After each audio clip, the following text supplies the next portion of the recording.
welcome to Kimmel's Irish Pub. Time for another movie review. Tonight's movie, Imaginary. So here's a funny story. I thought this was the Ryan Reynolds movie. I thought there's a movie where he's like an imaginary something. I forget what it is. I don't remember right now. I apologize.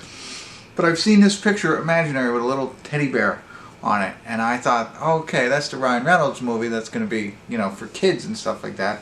And this just came out streaming today. It's Tuesday for me, whatever day it is for you. But this is a woman who returns to her childhood home to discover that the imaginary friend she left behind is very real and unhappy that she abandoned him. Okay. Could still be Ryan Reynolds, based on that. But it's PG-13, hour and 44 minutes long. Ryan Reynolds is not in this film. And it's made by Blumhouse. So I think it's going to be a little bit different than what I had thought. It's horror, mystery, psychological thriller. I don't know. It is only 4.8 on IMDb. 4,412 people rated it so far. As far as people I recognize, nobody I really recognize. Oh, Tom Payne is one. That's it though. And I do not see Ryan Reynolds anywhere. So, I don't know. Just came out today. Low expectations, but a 4.8. Not great. But let me find out for you. Stick around. I'll let you know what I think.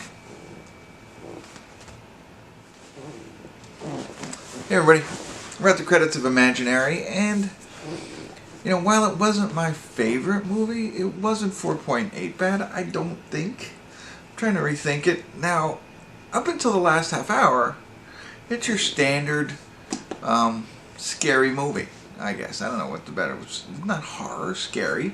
That you've seen played out many different ways. This involves, you know, basically with children, and we'll say imaginary friends, right?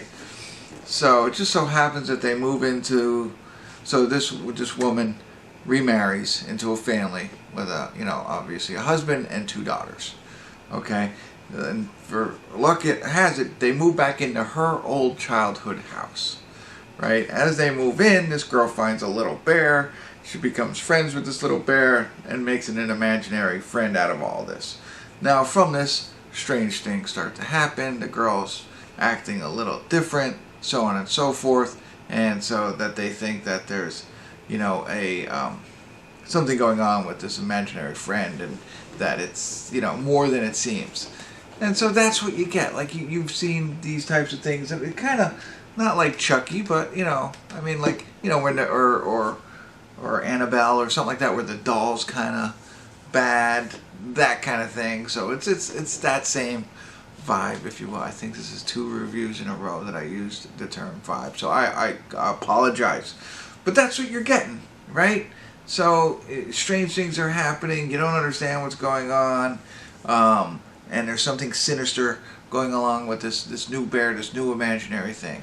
And then they start to like do look backs, like, okay, it's obviously significant that they moved into this lady's house. You know, what had happened with her and what's going on, what's the tie-in, all there.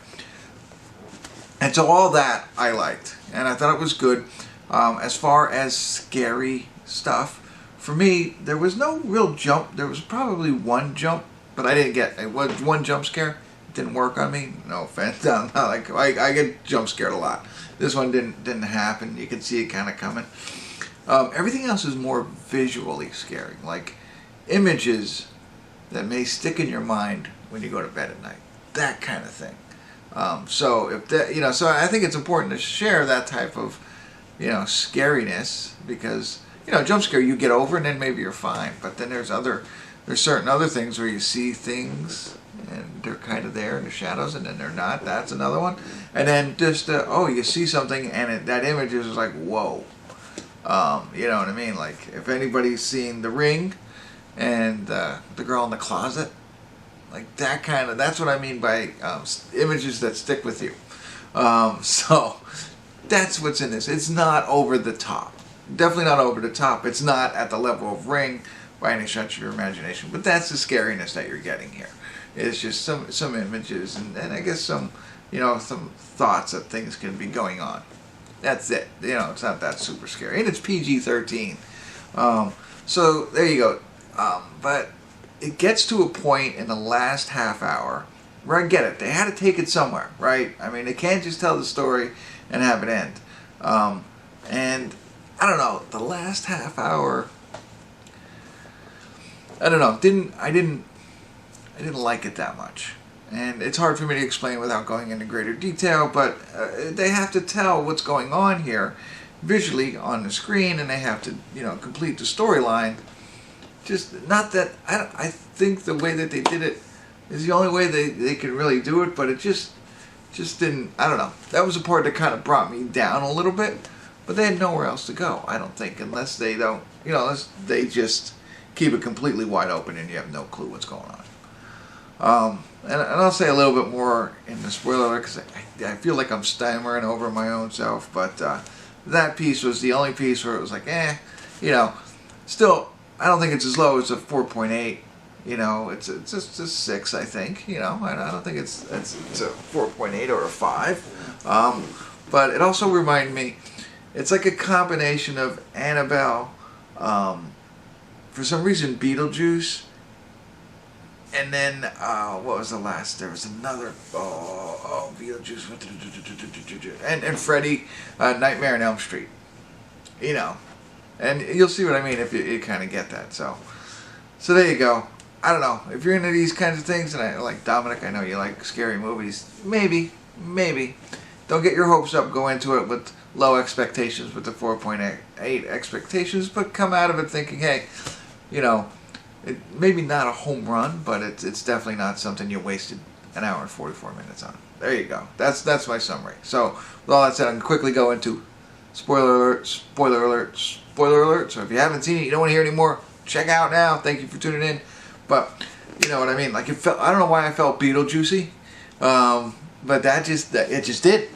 But the whole, I want to say the Nightmare on Elm Street, the Freddy Krueger thing, like in the dreams, in the imagination, that kind of like, that imagination, I guess that kind of Beetlejuice kind of brought it together, even though Beetlejuice was more of a comedy than it was a scary movie. That imagination piece and the scary bear, that was the part that just, I don't know a better way they could do it. Like, this is one where I'd be like, I don't know.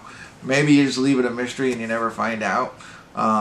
But that's the kind of that brought it down for me. So I wanted to share that with you. All right, that's it. Thanks for tuning in. Hopefully that was helpful. Kimmel's Irish Pub.